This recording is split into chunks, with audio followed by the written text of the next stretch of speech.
म्हणतात? इकडे याला इंग्लिशमध्ये काय म्हणतात? Come here. मी म्हणलं हुशार आहेस? हो म्हणला, माझ्या सरांनी मला शिकवली इंग्लिश. मी म्हणलं आता सांग बरं, तिकडे झालं इंग्लिशमध्ये काय म्हणतात? तुम्ही हुशार आहात, विद्याभारती सेमी इंग्लिश स्कूलमध्ये शिकल्यात, तुम्ही हुशार आहात. पण त्याला येत नव्हतं. त्याला म्हणलं सांग की तिकडं जायला काय म्हणतात? तो म्हणला सोपं आहे ताई, तिकडं जायचं आणि तिकडून कम हिअर म्हणायचं. एवढी हुशार आमची लेकरं. पण त्याचबरोबर हे संस्कार, हा इतिहास सुद्धा आमच्या लेकरांनी समजून घेतला पाहिजे. आज आम्हाला सरकार बोलतंय काय? तुम्ही कुणबी आहात याचे पुरावे दाखवा म्हण. संत तुकोबारायांनी पुरावा लिहिलाय आपल्या अभंगामध्ये. मी सांगते, बरा देवा कुणबी केलो, नाहीतर दंभेची असतो मेलो. बरं झालं देवा कुणबी केलास, नाहीतर मी गर्वानं मेलो असतो. पुरावा शिवरायांनी लिहिला आपल्या पत्रामध्ये.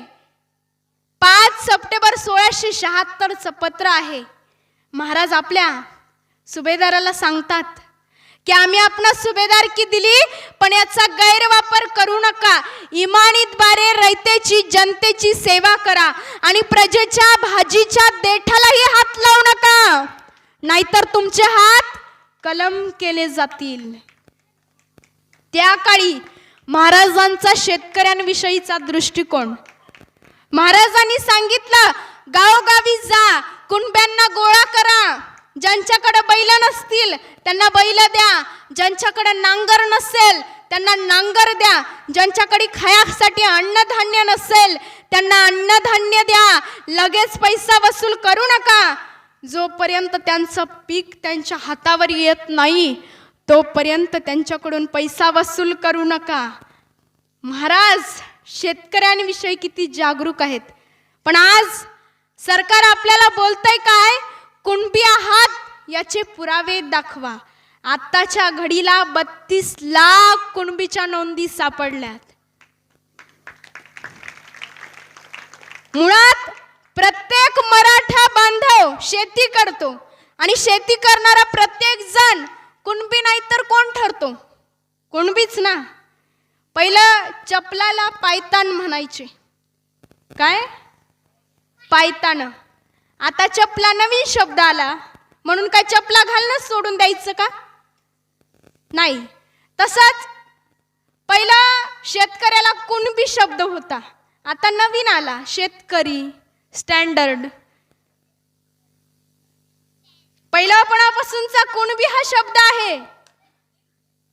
म्हणून जर तुमच्या गावामध्ये कोणाकडे कुणबीच्या नोंदी असतील तर त्या तपासून आणून द्यायच्या तिथं.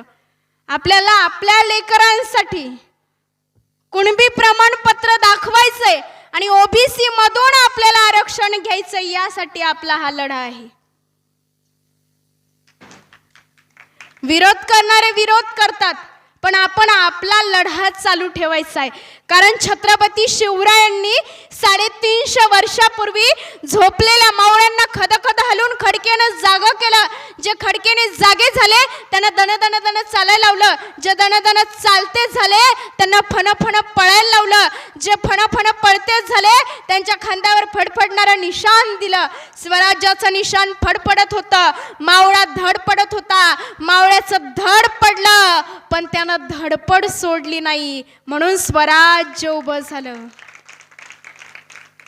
आज आरक्षणासाठी आपण धडपड सोडायची नाही.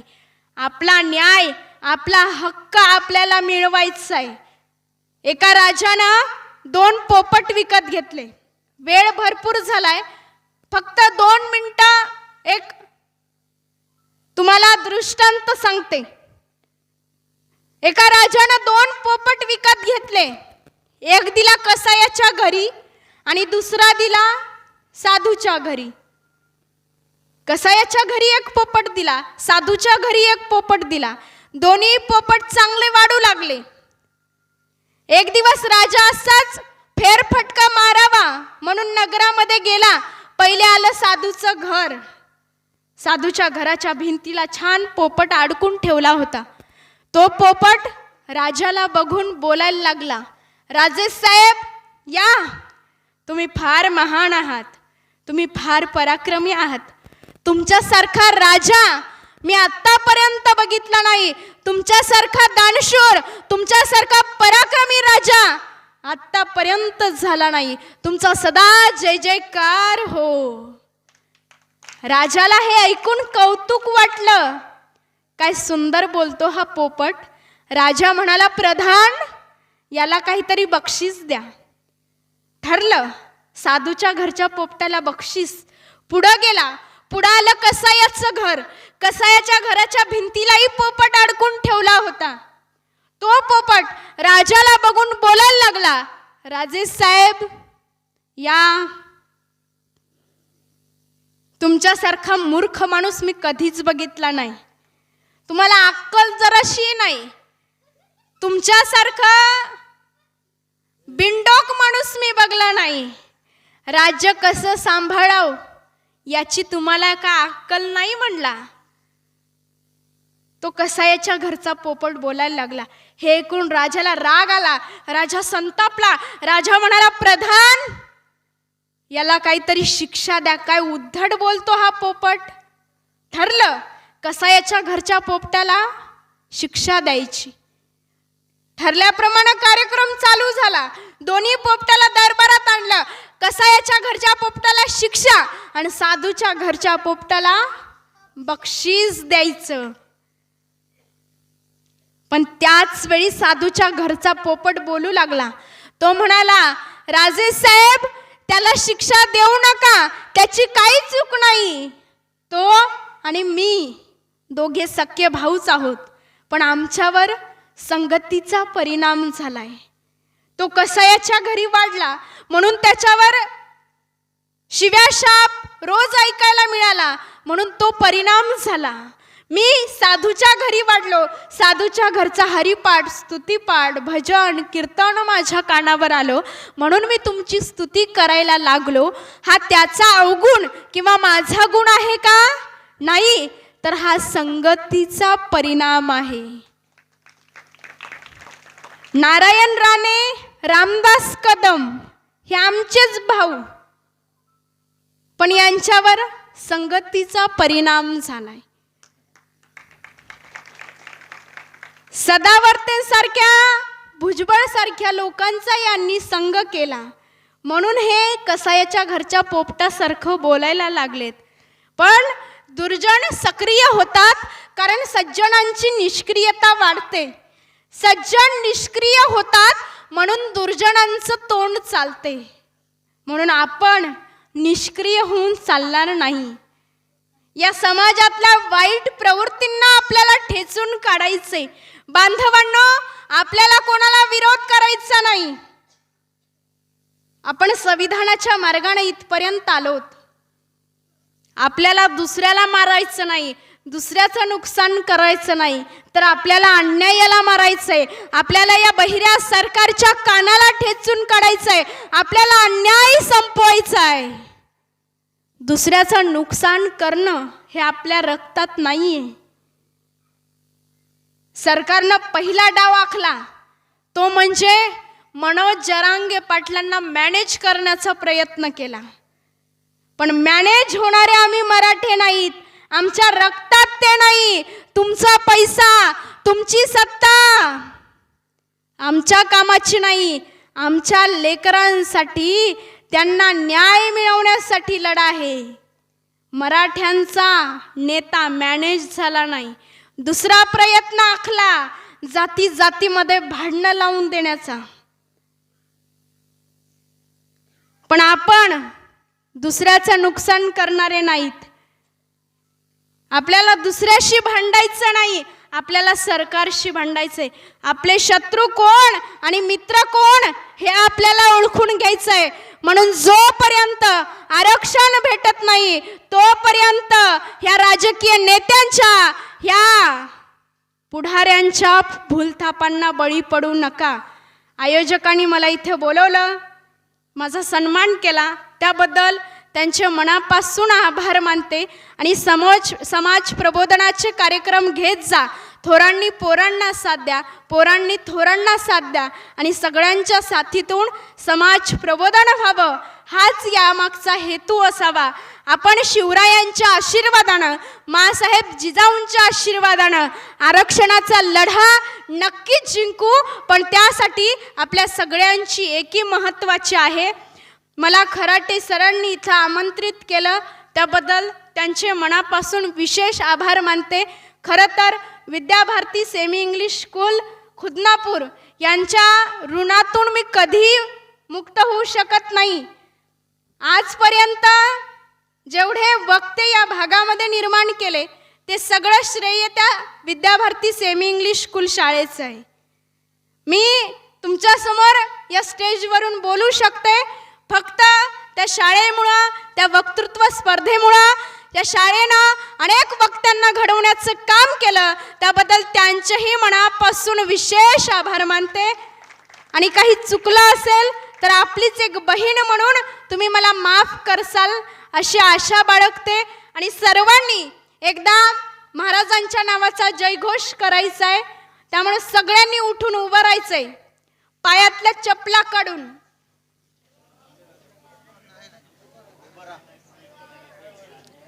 जर कोणाच्या पायात चपला असतील तर कृपा करून बाजूला काढा. आवाज एवढा जोरात झाला पाहिजे, दिल्लीच्या तख्तापर्यंत गेला पाहिजे. आम्ही दिल्लीच्या तख्ताला घाम फोडलाय. आवाज एवढा जोरात झाला पाहिजे, घरातले सगळे झोपलेले पळून आले पाहिजे इथं. आस्ते कदम, आस्ते कदम, आस्ते कदम. महाराज गणपती, गजपती, भूपती, प्रजापती, सुवर्णरत्न श्रीपती, अष्टवधान जागृत, अष्टप्रधान वेष्टित, न्यायालंकार मंडित, शस्त्रास्त्र शास्त्र पारंगत, राजनीती धुरंदर, प्रौढ प्रताप पुरंदर, क्षत्रिय कुलावतंस, सिंहासनाधीश्वर, महाराजाधिराज, राजा शिवछत्रपती शिवाजी महाराज की जय. जिजाऊ एक मराठा, एक मराठा. आरक्षण आमच्या हक्काचं, आरक्षण आमच्या हक्काचं. अरे कोण म्हणताय देत नाही, अरे कोण म्हणताय देत नाही. जरांगे पाटील तुम आगे बढ़ो, जरांगे पाटील तुम आगे बढ़ो. धन्यवाद. आता याच ठिकाणी आपल्याला प्रतिज्ञेसाठी तयार व्हायचंय. आपल्या समाजासाठी मनातून अंतःकरणातून एक प्रतिज्ञा घ्यायची. जोपर्यंत आरक्षण भेटत नाही तोपर्यंत ही प्रतिज्ञा आपल्याला आचरणात आणायची. दादांना विनंती आहे, कॅमेरे एकदा सगळ्याकडे फिरवा. प्रतिज्ञेसाठी सगळ्यांनी तयार व्हायचंय. आजपासून मी मराठा समाजाचा नागरिक म्हणून एक शपथ घेत आहे की जोपर्यंत मराठा समाजाला आरक्षण भेटत नाही तोपर्यंत मी कुठल्याही राजकीय पक्षाला, राजकीय नेत्याला मतदान करणार नाही किंवा कुठल्याही राजकीय पुढाऱ्याच्या पाठीमागे फिरणार नाही.